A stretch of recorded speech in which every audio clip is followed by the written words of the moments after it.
Wedding shopping కు best destination Mukunda జ్యువెలరీలో wedding mela offers. June నెల ప్రారంభం నుంచి బంగారు వెండి ధరల్లో గణనీయమైన మార్పులు చోటు చేసుకుంటున్నాయి. మల్టీ కమోడిటీ ఎక్స్చేంజ్లో చూసుకుంటే జూన్ మొదటి తేదీతో పోలిస్తే 10 గ్రాముల బంగారు ధర సుమారు 15,000 వరకు తగ్గింది. అంటే దాదాపు 10% మేర క్షీణించింది. ఇక వెండి పరిస్థితి కూడా ఇదే తరహాలో ఉంది. కిలో వెండి ధర దాదాపు 40,000 వరకు తగ్గడంతో కొత్తగా కొనుగోలు చేయాలనుకునే వారి దృష్టి ఇప్పుడు ఈ మార్కెట్పై పడింది. అంతర్జాతీయ పరిణామాలు, ముఖ్యంగా పశ్చిమాసియాలో నెలకొన్న ఉద్రిక్తతలు, ఆర్థిక మార్కెట్లో వచ్చిన మార్పులు ఈ ధరలపై ప్రభావం చూపినట్లు విశ్లేషకులు అభిప్రాయపడుతున్నారు. ధరలు తగ్గడానికి మరో ప్రధాన కారణం అమెరికా ఫెడరల్ రిజర్వ్ నుంచి వచ్చిన సంకేతాలే. వడ్డీ రేట్లు పెరిగే అవకాశాలున్నాయని మార్కెట్ భావించడంతో డాలర్ బలపడింది. డాలర్ బలపడితే సాధారణంగా బంగారం వంటి విలువైన లోహాలపై ఒత్తిడి పెరుగుతుంది.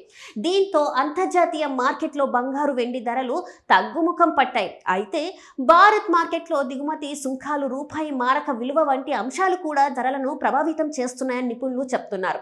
అయితే ఇప్పుడు పెట్టుబడి పెట్టాలా? మార్కెట్ నిపుణుల అభిప్రాయం ప్రకారం దీర్ఘకాల పెట్టుబడి గురించి ఆలోచిస్తున్న వారికి ప్రస్తుతం ధరలకు ఒక అవకాశంగా కనిపించవచ్చు. కానీ ఒక్కసారి పెద్ద మొత్తం పెట్టుబడి పెట్టడం కంటే కొద్దిగా కొనుగోలు చేసే విధానాన్ని అనుసరించడం మంచిదని సూచిస్తున్నారు.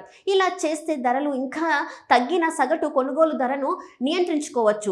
ఇప్పటికే బంగారు లేదా వెండిలో పెట్టుబడి పెట్టిన వారు మాత్రం భయపడాల్సిన అవసరం అయితే లేదని విశ్లేషకులు చెప్తున్నారు. స్వల్పకాలిక ధరలు మార్పులను చూసి తొందరపడి అమ్మేయకుండా ఓపికతో ఉండాలని సూచిస్తున్నారు. భవిష్యత్తులో అమెరికా ఫెడరల్ రిజర్వ్ నిర్ణయాలు, డాలర్ కదలికలు, ప్రపంచ ఆర్థిక పరిస్థితులను బట్టి బంగారు, వెండి ధరలు మళ్ళీ పుంజుకునే అవకాశం ఉందని అంచనా వేస్తున్నారు. అందుకే